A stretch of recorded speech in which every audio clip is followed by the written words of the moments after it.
So over the years, we have attended a lot of Bhagavad Gita satsang, and I'm sure a lot of people probably know by heart every verse of Bhagavad Gita.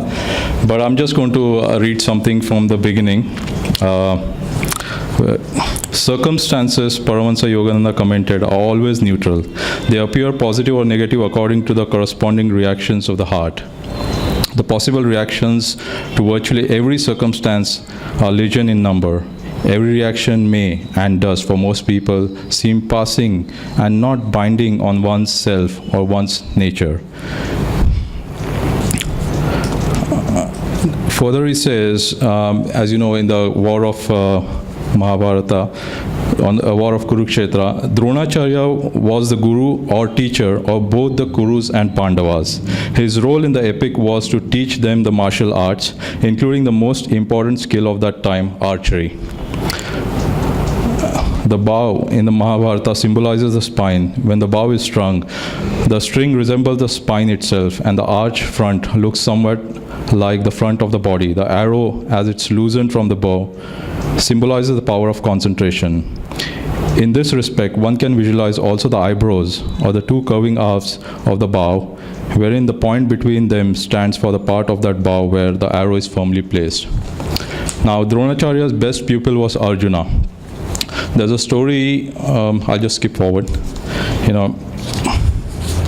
Dronacharya was, as I've indicated, the guru of both the cousins' families. In the war of Kurukshetra, however, he fought on the side of the Kurus. Why, one wonders, would he do that? Wasn't Arjuna his best and favorite pupil? There is a subtle reason for that choice. Psychologically, what happens in any struggle between high aspirations in oneself and one's worldly tendencies is that habit sides with worldliness. Our need is to replace our bad habits with good ones. Good habits, however, yield to a higher power, which is what gives us one true strength. The power to concentrate shown by Arjuna and all other good qualities needed for spiritual development depend initially on good habits. What gives those good qualities their real strength, however, transcends habit. It is the strength that comes from superconscious inspiration. Thus, it isn't so much our good habits that guarantee us spiritual victory as the inflow of divine grace, guidance, and intuition. Meanwhile, the power of habit itself usually ranges itself on the negative side. Indeed, even good habits need to be transformed by divine inspiration. Otherwise, if one lacks a higher understanding, he may slip back again into bad habits.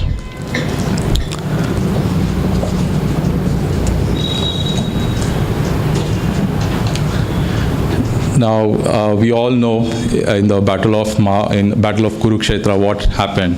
Now, we all, as we've gone through school, we all have memories of our teachers. Some good, some bad.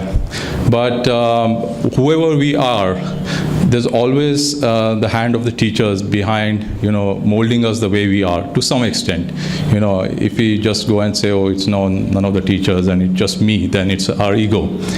But as we grow up, particularly I have memories, teachers always discipline you, for your own good. But when you're backbenchers, generally you have bad memories and you hate your teachers at that age. But as you grow up, you realize, mostly teachers, whatever was said then in retrospective was for our own good. And one such incident I'd like to share is, must have been, like in 4th standard or 5th standard, and we had this, I grew up in Mumbai, and we had our sports day, and it was far away, because our school didn't have a ground. So we went for the sports day, and there was a lot of activities. And after the sports day, me and 2 of my friends decided we will make it back to the school on our own, and we must be like less than 10 years. And so we didn't tell anyone. And we crossed the highway and we, found our way, went to the station, took a bus. And when we came back, there was a sense of achievement. Like, we've done something on our own, which normally we are like shepherded everywhere. And when the school bus came from the sports event, we thought the teacher is going to give a pat on the back and, probably give a medal for what we have done. And I remember the first thing when she found out that we were there, first thing we got was a very tight slap. And it left its mark. The next day, it became a bit lighter, it faded away. But what she said after that really left a mark, which, made an impact. She said that, you just went off on your own, you have all the ability to do that, but I have a responsibility. I am responsible for you. What will, if anything would have happened, what will I tell your parents? Because your parents left you in my care.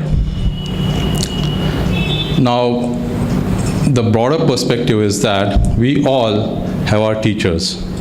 And we all have our teachers who are in a way responsible for us. And our Heavenly Father and Mother have sent us for some purpose, which we all trying to find out. Some of us know, some of us don't know. But there is some person who has this responsibility. And it is an important one. Sometimes we may get a tight slap for what we do. Sometimes we may not. Because we always think, yes, on our own we can do a lot of things. Now, what we read today was just in the beginning chapter, and we all know this, what happened, who is Dronacharya in this allegory, and what happened on the Battle of Kurukshetra. Now, if you think about it, Arjuna was the best student and the most favorite student, and Dronacharya was their teacher who gave them life skills, who taught them archery. But when it came to the war, in the middle of the battlefield, who was there with Arjuna? Not his teacher. So although the point I'm trying to make is, if you look back in your life as well, your teachers taught you the best mathematics, best physics, or whatever subject you excel in. But when you went to write the examination, did they come and help you there? No. And every time you entered or you started writing your paper, whom did you remember?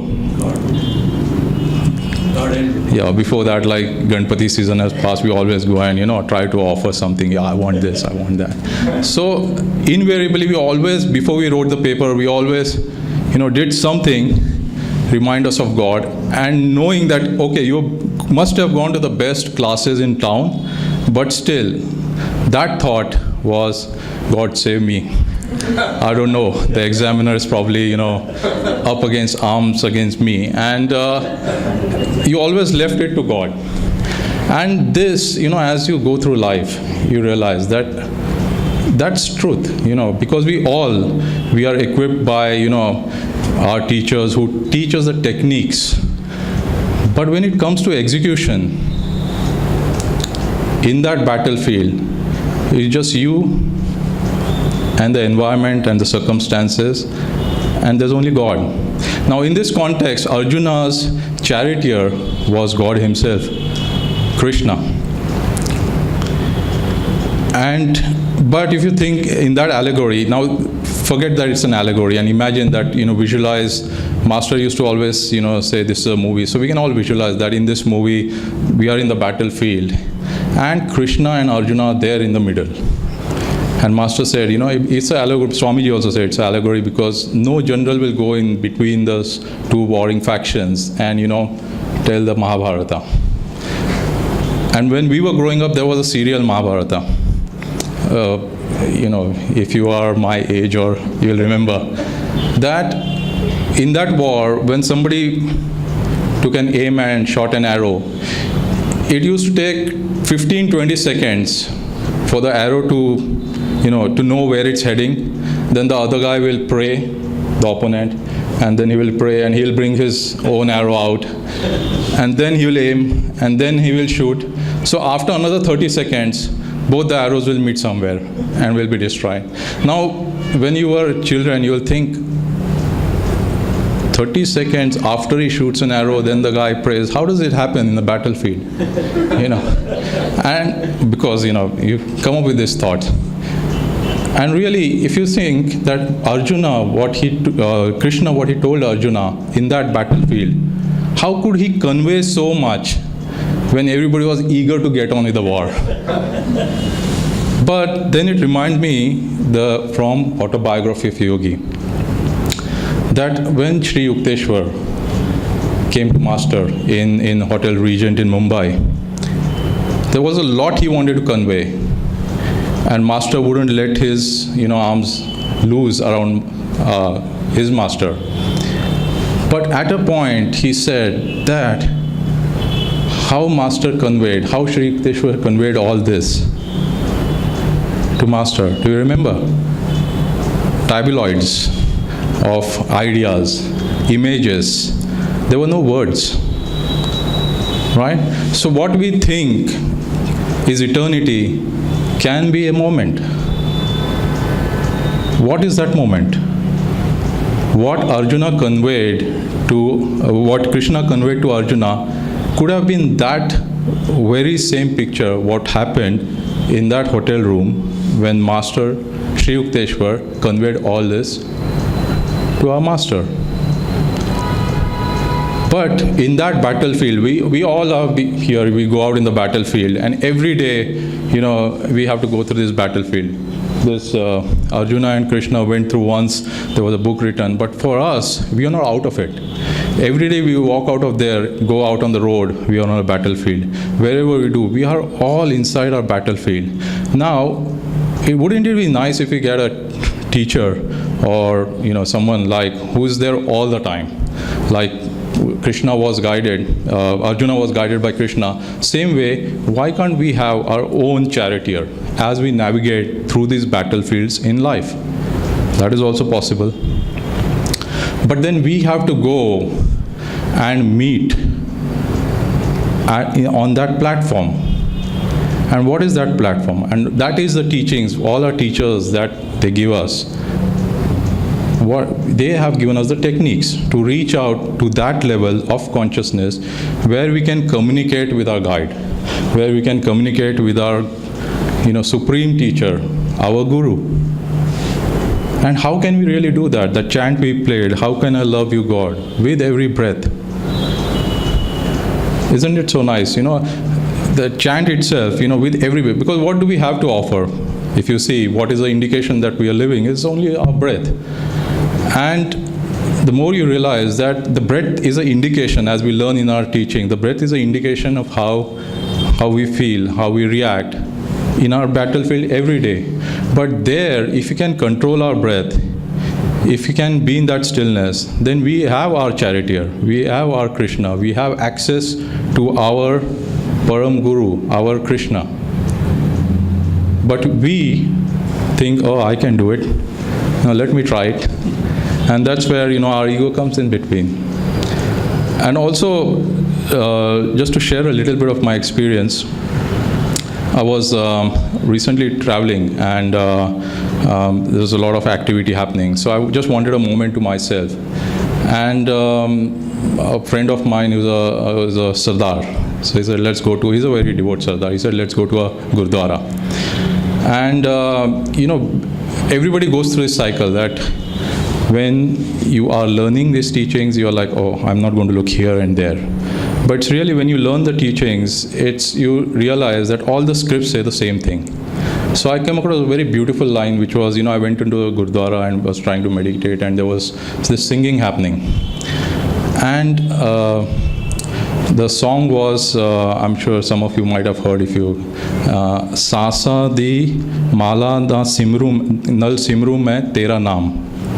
If you have come across, that means with the thread, Sasa di mala, with the thread of my breath, I will call out your name.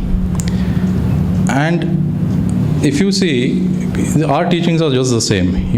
If you go down deep and use our breath, can control our breath, can create in that calmness, then we can invite our great masters, and our Guruji will guide us there. But what we expect is, in wherever we are, in our own circumstances, without us changing, we expect them to come down to us. That is probably the mistake we make.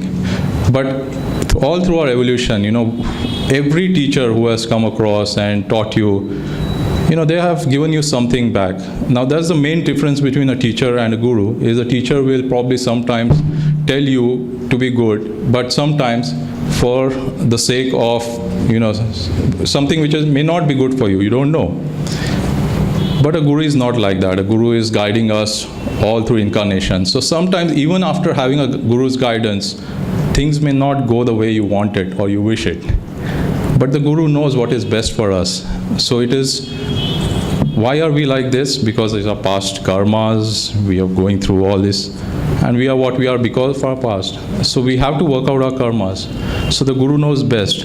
But when we go out, and we have this teacher with us, we have this charioteer with us, it is not about winning the battle. It is about playing the battle with the right attitude, participating in the battle. It is not about, closing the door and sitting inside and, locking yourself to the world and not doing anything. Spiritual path is not that. If you study Master's life, if you study Swamiji's life, it is very active. But it is also actively calm.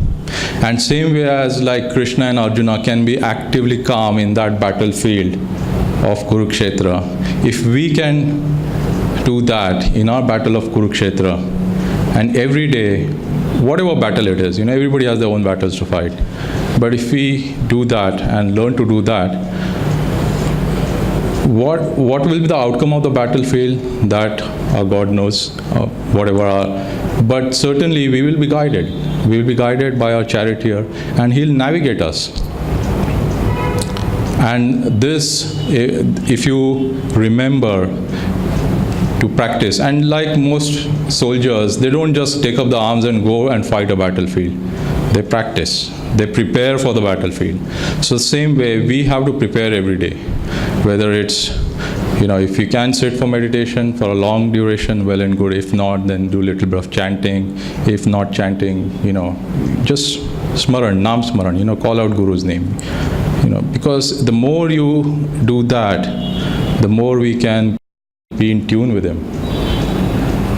And through his magnetism, and every teacher has got that magnetism, and we are attracted to this path, to our guru, not because we have gone to 5-10 different places and we found this is the best tick mark, this has got this facility, or it is not like that. We may think it is like that, but Guru has drawn us, and the Guru has drawn us, and he is ready to equip us with all that is needed, provided we go and meet him there. And this role of Bhagavad Gita, Krishna and Arjuna, we can all play in our lives daily in all our battlefields. Jai Guru.